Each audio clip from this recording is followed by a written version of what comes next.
dominated by two football teams, Liverpool and Everton. Now, Liverpool wasn't always the globally dominant force that it is today. The arrival of one man changed all of that. Proud Scot Bill Shankly. One of the most influential football managers of all time. I want to understand the man behind the legend, so I'm meeting his granddaughter Karen Gill to find out more about arguably the most influential Scot to have lived here. And she's promised me some unseen family snaps too. It's a real privilege to meet you and talk about the legend that was your grandfather. What was he like as a person?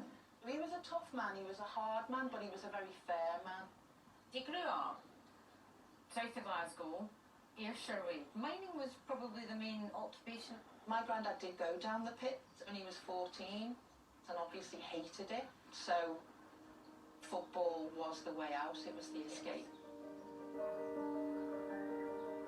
So his dad was a tailor, and I think this picture here shows... Is that him? Yeah, always very well turned out. And he wasn't afraid to make a fashion statement now and again. That's Yeah. bold. Your grandfather, when he arrived, it wasn't in a great state, was it, Liverpool? Everything was in a state of disrepair, and that went for Anfield as well, the stadium. What were the qualities that meant that he transformed this club? He was a visionary in some way. He was very determined. He wouldn't give up under any circumstances. So he was at Liverpool, hugely successful, legendary and iconic. Then he retired, didn't he, at 60? Do you think he did regret retiring? I think he definitely did. When he left Liverpool. It didn't end particularly well, did No. it?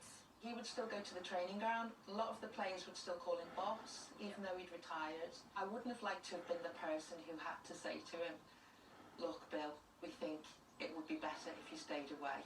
It was hard to hear for him, and it must have been hard to say for whoever had to say it. While Bill Shankly found it hard to tear himself away from his beloved Liverpool, he found solace in the most unexpected of places.